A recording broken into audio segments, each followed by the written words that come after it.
በተለያየ አይነት የሥራ ዘርፍ ውስጥ ነው የሚሳተፉት ከነዚህም መካከል አንደኛው የዘይት ሽያጭ ወይም ደግሞ የመኪና ዘይቶችን የማሽነሪዎች እንዲሁም ደግሞ ለማይኒንግ ስራ የሚያግዙ የተለያዩ አይነት ዘይቶችን ዱባይ ከሚገኘው እህት ኩባንያችን ወይ ሚዛን ኦይል የራሳችን ፋብሪካ ወይም ደግሞ እዛ ብሌንድ በማድረግ ኢትዮጵያ ውስጥ በማምጣት በመሸጥ ላይ እንገኛለን ለመኪኖች ለማሽነሪዎች ለተለያዩ ለኮንስትራክሽን የሆኑ ዘይቶችንም እያቀረብን እንገኛለን እንግዲህ ይህ የሚያሳየው በጥቂት አመታት ውስጥ የራሱ የሆነ እምርታ በማሳየት ወይም ደግሞ እድገት በማሳየት አሁን ደግሞ ለሀገራችን ሆነ ለአፍሪካ ኩራት ሆነው በኢትዮጵያ አየር መንገድ 2.5 ቢሊዮን አካባቢ ገንዘብ በማውጣት 9 ሜትር ኩብ የሚለካ ዲፖ በመገንባት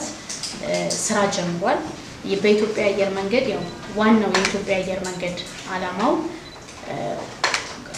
ኮኔክቲቪቲ ኦፍ አፍሪካን አይደል አፍሪካን ማገናኘት ነው ትልቁ አላማው የኢትዮጵያ አየር መንገድ ሶ ያንን ደግሞ በዓለም ደረጃ ደግሞ ለማገናኘት በኢትዮጵያ አየር መንገድ ውስጥ ዲሌይ ወይም ደግሞ መዘግየት የሚባል ነገር አይሰራም ስለዚህ እኛም ደግሞ ኩባንያችን የኢትዮጵያ አየር መንገድን ራዕይ አብሮ ሆኖ ለማሳካት ያለምንም ማርፈድ ወይም ደግሞ ያለምንም መዘግየት 24 ሰዓት ኢትዮጵያ አየር መንገድ እንደሚሰራ ድርጅታችንም 24 ሰዓት በመስራት በተጠናከሩ የሎጂስቲክ ባለሙያዎች በተጠናከሩ ሰራተኞች አገልግሎት ለመስጠት በዛሬው ዕለት በይፋ የኢትዮጵያ አየር መንገድ ቀድመን ቢሆንም ስራ የጀመርነው ግን በይፋ ደግሞ ለሁሉም ስራ መጀመራችንን ለማመሰገን የተገናኘው ማለት ነው በጣም እናመሰግናለን ወይዘሪት ጸጋ ኃይሉ የጂአር ፔትሮሊየም ስራ አስኪያጅ ተጨማሪ የምትጨምሩት ሐሳብ ካለ ለእናንተ ድሉን እንስጥና ወደ ጋዜጠኞች ጥያቄ እናልፋለን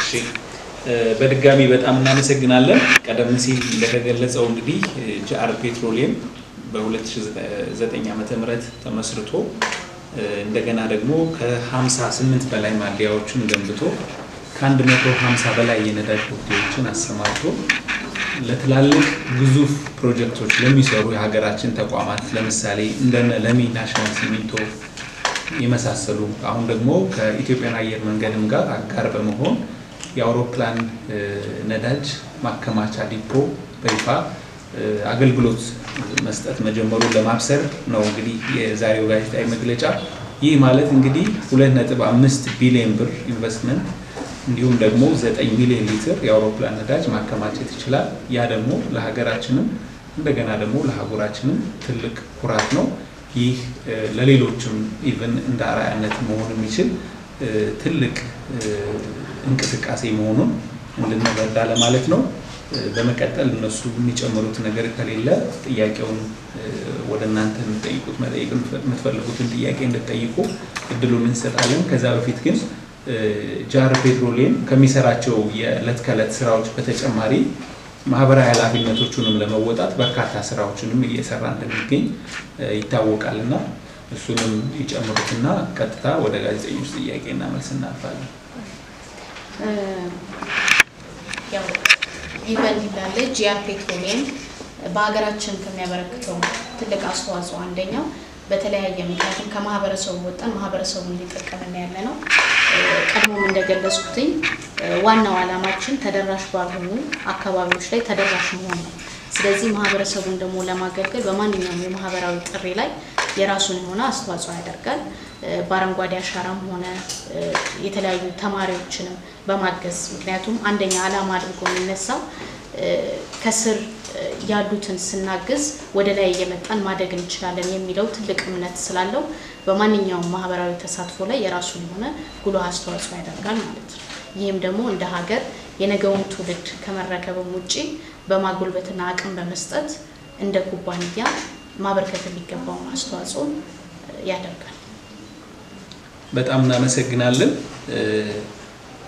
ቅድም ሌቶናቸው የመጣችሁ ምናልባት ዶክመንታሪውን ካላያችሁት በኋላም ታዩታላችሁ አጠቃላይ የተቋሙን እንቅስቃሴ የሚያሳይ የ7-8 ደቂቃ ዶክመንታሪ አለ እሱንም እንዲደርሳችሁ እናደርጋለን እንግዲህ ቅድም ወይዘሪት ጸጋ እንደገለጹት ጃር ፔትሮሊየም አሁን የደረሰበት ደረጃ ለመድረስ እንዴት እንደተጀመረ በደንብ ገልጸውታልና ይህም ደግሞ ለሀገራችን ትልቅ ኩራት ነው። እናንተ እንዲብራራላችሁ የምትፈልጉት ጥያቄ ካለ ሙሉ ስማችሁንና የመጣችሁበትን ተቋም እየገለጻችሁ ጥያቄያችሁን መጠየቅ ትችላላችሁ። አመሰግናለሁ።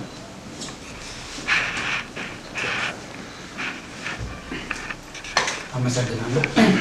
የማነ ባላለው ከሪፖርተር ጋዜጣ የአዲስ አበባ ከተማ አስተዳደር ንግድ ቢሮ ሆነ የነርጂ ባለስልጣን አብዛኞቹ ነጋዴ ጥቂት የማይባሉ ነጋዴ አቅራቢዎች ህገወጥ እጥረት ይፈጥራሉ የሚል ነገር ክስ ያነሳል በተደጋጋሚ።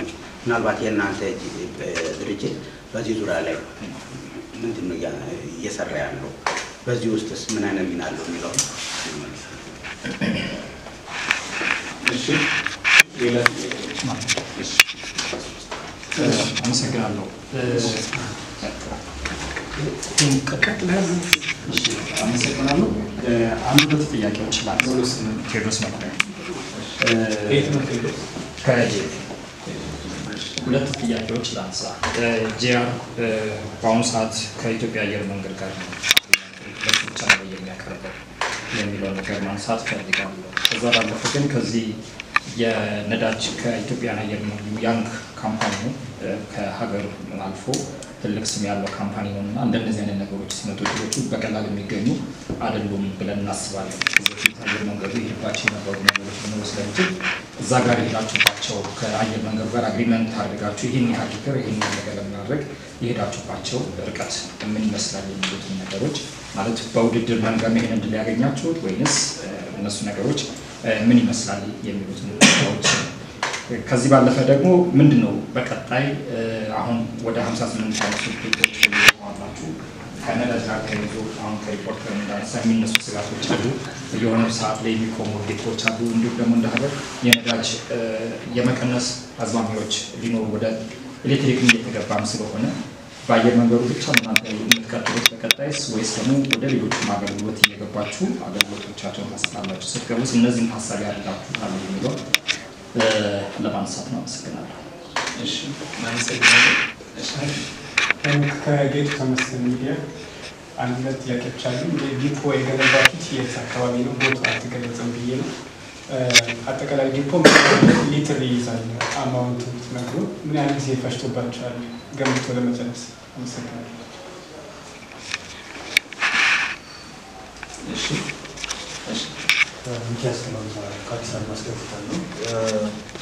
አሁን ላይ የታዳሽ የኃይል ምንጮች ላይ በስፋት እየተሰራ ይገኛል። በተወሰነ አንስቶታ ከዚህ በፊት ጋዜጠኞችን እናንተ በኤሌክትሪክ ሊሆን ይችላል በሌሎች ታዳሽ የኃይል ምንጮች ላይ አገልግሎታችሁንም ሰፋ አድርጋችሁ ለመስራት ያቀዳችሁት ምን ያህል ምን አይነት እቅድ አለ እና ወደ ጎረቤት ሀገራትም እንደዚሁም አገልግሎት ለማስፋት እቅድ እንደያዛችሁ የሚያሳይ ነገር ተመልክቻለሁ እና በምን ያህል ጊዜ ውስጥ ወደዛ እንቅስቃሴዎች ትገባላችሁ የሚለው ነገር አመሰግናለሁ። እሺ እናመሰግናለን። ሌላ ጥያቄ አለ? እንዳይረሳ ይመለሳል። በጣም አሪፍ እናመሰግናለን። የማነ ከሪፖርተር በተለይ ህገወጥ የነዳጅ ስርጭት እንዳይኖር የምታረጉት እንቅስቃሴ ካለ ብሎ ነው የጠየቀው። እሺ ጥሩ ጥያቄ ነው። ምክንያቱም አሁን በወቅቱ ካለው ነገር አንፃር በመንግስት ሚዲያ ሆነ ሁልጊዜም የህገወጥ የነዳጅ ዝውውር እንዴት አድርገን እንከላከል የሚለውን ነገር በየጊዜው የሚነሳ ነገር ነው። እኛ እንደ ጂአር ኩባንያ የመጀመሪያው ነገር የነዳጅ ስራ በሚሰራበት ወቅት የራሱ የሆነ የአሰራር ሂደት አለ። መንግስትም ይህን የህገወጥ የነዳጅ ዝውውር ለማስቆም የራሱ የሆነ ሲስተም ዘርግቶ ስለሆነ የምንንቀሳቀሰው እኛ ያንን ሲስተም ተከትለን ነው የምንሰራው። የመጀመሪያው የሚያደርገው ምንድነው? ማንኛውም ከስተመር ወይም ደንበኞቻችን የነዳጅ ትዕዛዝ በሚኖራቸው ጊዜ በቴሌብር አማካኝነት ነው ትዕዛዙን የሚያስተላልፉት። ስለዚህ በዛ ያንን ትዕዛዝ ተቀብለን እኛ ደግሞ ጅቡቲ ነው ነዳጅ የሚጫነው ወደ ጅቡቲ እንልካለን። ስለዚህ ጅቡቲ የሚያልፈውን ፕሮሰስ ተከትሎ ነዳጁ ተጭኖ ከመጣ በኋላ በትክክል ከስተመሩ ጋር ወይም ደግሞ ደንበኛው ጋር መድረሱን እንዲሁ በቴሌብር ኮንፈርሜሽን ይሰጣል። ግን ያም ሆኖ እያንዳንዱ ሂደት ግን እኛ ቀደም እንደ እንደገለጽኩትኝ የራሳቸው የሆነ እህት ኩባንያ ነው ደስታ ካሴ ፈሳሽ ትራንስፖርት ይባላል። ስለዚህ ትራንስፖርቶቹ የራሳችን ናቸው ማለት ነው።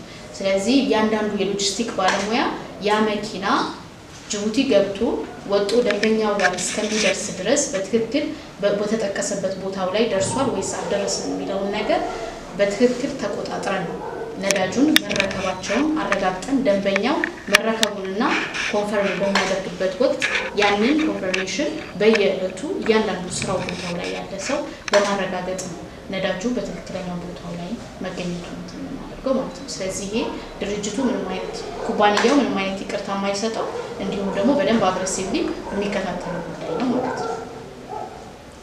በጣም እናመሰግናለን። ሌላኛው የቴዎድሮስ ጥያቄ ነው ከጀሬሊዮ ለኢትዮጵያ አየር መንገድ ብቻ ነው ወይ የሚያቀርበው? አንደኛው ጥያቄ ነው አሳጥሬ። እንደገና ደግሞ ከአየር መንገዱ ጋር ይሄንን እድል እንዴት አገኘው ነው አይደል?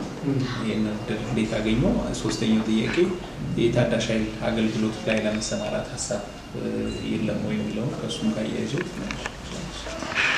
እንግዲህ ለአየር መንገዱ አሁን ላይ ለአየር መንገዱ ነዳጅ የጀት ኦይልን በማቅረብ ላይ የምንገኘው ግን ሌሎች ደግሞ ከኛ ጋር መስራት የሚፈልጉ ለምሳሌ አቢሲኒያ ፍላይት አለን ከሱ ጋርም እንሰራለን። ግን ዋነኛው ደንበኛችን የኢትዮጵያ አየር መንገድ ነው። እድሉን ደግሞ ያገኘነው የኢትዮጵያ አየር መንገድ ጨረታ ያወጣል እንደዚህ አይነት እንትኖች ላይ እንድንሳተፍ ማለት ነው። አሁን ከዛ ውስጥ ተሳታፊ ከነበሩት ምናልባት ኢንፎርሜሽኑ ካላችሁ እነ ኖክ ኦይል ሊቢያ ታፍ እነዚህ ኩባንያዎች አሉ። ስለዚህ የራሱ የሆነ ክራይቴሪያው መመዘኛዎች አሉት ድርጅቱ ማለት ነው። ስለዚህ ያንን መመዘኛዎች አሟልተን ነው የቀረበው። ከዛ በሌላ ታዳሽ ኃይሎች ላይ ደግሞ በቀጣይ ምን እቅዳላችሁ ለሚለው ደግሞ ያው መንግስት ባለው አቅጣጫ መሰረት እንዳያችሁት የኛ የስራ ህይወታችን 8 አመታት ከ2009 እስከ 2017 በ8 አመት ጊዜ ውስጥ ነው ከኢትዮጵያ ከማዳረስ አልፎ ትልቁ ወደ ሆነው የኢትዮጵያ አየር መንገድ ስራ እንቅስቃሴ ውስጥ የገባ ነው ማለት ነው። ስለዚህ ይሄንን ደግሞ ማለት ምንድነው ሁሉ ጊዜ ለለውጥ ዝግጁ የሆነ የስራ ኃይል እንዳለ ነው የሚያሳየው። ስለዚህ ለቀጣይ የምናደርገው ታዳሽ ኃይልም ቢኖር እንዲሁም ደግሞ የኢትዮጵያ አየር መንገድ በ2030 ላይ የራሱ እቅድ አለው ሰስተኔብል የሆነ ዲቨሎፕመንታል ግሮዝ ለማምጣት እቅድ ይዞ ተነስቷል። ስለዚህ እዛ ላይ ለመንቀሳቀስ ካሁኑ ዝግጅታችንን አጠናቀን እየሄድን ነው ማለት ነው። እሺ በጣም እናመሰግናለን። ሌላኛው የሄኖክ ጥያቄ ነው ከጌቱ ቦታው ስላልተገለጸ ቦታው የት ነው? ሁለተኛው ጥያቄ ደግሞ ምን ያህል ሊትር ይዛል የሚለው እሱ አይ ቲንክ ፕሬስ ሪሊዙን ለ9 ሚሊዮን ሊትር ነው የሚይዘው። እንደገና ይሄንን ግንባታ ሰርቶ ለማጠናቀቅ ምን ያህል ጊዜ ፈጀ? ዴፖን የገነባነው በኢትዮጵያ አየር መንገድ ቦሌ የሚገኝ እዛ ሎኬሽኑ እሱ እንደገለጸው ሊትሩ 9 ሜትር ኩብ ነው የሚይዘው ዴፖ። እንዲሁም ደግሞ ገንብቶ ለመጨረስ 2 አመታት ነው የፈጀው። በ2 አመት ጊዜ ውስጥ ነው ዴፖን ገንብተን የጨረስነው። ተመለሰ ይመስለኛል። ሌላኛው የሚካስ ጥያቄ ነው ከአዲስ አድማስ ቀድም የተመለሰ ይመስለኛል በተለይ ታዳሽ ኃይል ላይ የመሰማራት ሀሳብ የሚለው። ሁለተኛው ጥያቄ ግን ጎረቤት ሀገራት ላይ መቼ ነው ስራ የምትጀምሩት የሚል ነው። ያው ቀድም ዶክመንታሪው ላይ እንዳያችሁት መጀመሪያ ኢትዮጵያን በአግባቡና በተገቢው በደንብ መጥገብ መቻል አለባት። ማግኘት የሚጠበቅባት ሁሉም ጋር ተደራሽ ሆነን በበቂ ሁኔታ ተደራሽነታችንን ካሰፋን በኋላ ቅርብ የሆኑትን አገሮች ጎረቤት ሀገሮቻችንን ሱዳን፣ ኬንያ፣ ታንዛኒያ ሁሉንም ተደራሽ በማድረግ አገልግሎታችንን ማስፋት ነው። ምን ጊዜም ቢሆን ስራ ሲጀመር ነው እንጂ የሚከብደው አንዴ መሰረት ይዞ ከሄደ በኋላ ማሳደጉ ቀላል ነው። ስለዚህ ለዛ ደግሞ ኢኒሺዬቲቭን የሚወስዱ በጣም ጠንካራ የሆኑ ሰራተኞች አሉን። አንድ ላይ በመሆን አላማችንን ለማሳካት ወደዚህ ጥረት በጣም እናመሰግናለን። ሌላ ጥያቄ ካላችሁ በግልም መጠየቅ ትችላላችሁ። እነሱም እዚህ ስላሉ እንግዲህ ጂአር ፔትሮሊየም ያስገነባው ይህ ግዙፍ የአውሮፕላን ነዳጅ ማከማቻ ዲፖ ይፋ ለማድረግ የተዘጋጀው ጋዜጣዊ መግለጫ ይሄን ይመስል ነበረ። ይህ እንዲሆን ደግሞ ይህንን ተቋም ከመመስረት እንዲሁም ደግሞ ማኔጅመንቱን ከማስቀጠል ከዛም ባለፈ አብረው በመስራት እንደነ ለሚ ሲሚንቶ ፋብሪካ የመሳሰሉ ግዙፍ ተቋማት እንደ ኢትዮጵያን ኤርላይንስ እና ሌሎችም ተቋማት አብረውም ስላሉ ለነሱም ለሁሉም ትልቅ ደስታ ነው። እንኳን ደስ አላችሁ ማለት እንፈልጋለን። ጋዜጣዊ መግለጫችንን በንግግር እንድትሰጡ ተጋብዛለሁ። ዶክመንተሪውን ያላያችሁ የ8 ደቂቃ ዶክመንተሪ ነው፣ እሱን ታያላችሁ ማለት ነው። አመሰግናለሁ። ያው ጂአር ፔትሮሊየም አሁን እንዳያችሁ ጋዜጣዊ የሆነ ይፋ የሆነ የኢትዮጵያ አየር መንገድ ዴፖ ይፋዊ የሆነ ስራ መጀመሩን አሳውቀናል። ከዚህ በኋላ ደግሞ በተጠቀሰው መልኩ ወይም በገለጽነው መልኩ በአፍሪካም ሆነ እንዲሁም ደግሞ የኢትዮጵያ አየር መንገድ የአፍሪካ ሆነ የሀገራችን ኩራት ሆነ አየር መንገዳችንን በኩራት በላቀ ፍጥነት እንዲሁም ደግሞ በታማኝነት ህብረተሰቡ ኢትዮጵያ አየር መንገድን ለማገልገል ሁሉ ጊዜ ትጉ ሆነን እንነሳለን። እንዲሁም ደግሞ ሀገራችን በምትፈልገን ወቅት ሁሉ የሚጠበቅብንን ማህበራዊ ኃላፊነታችንን ሁሉ ለመወጣት ምን ጊዜም ዝግጁ ሆነን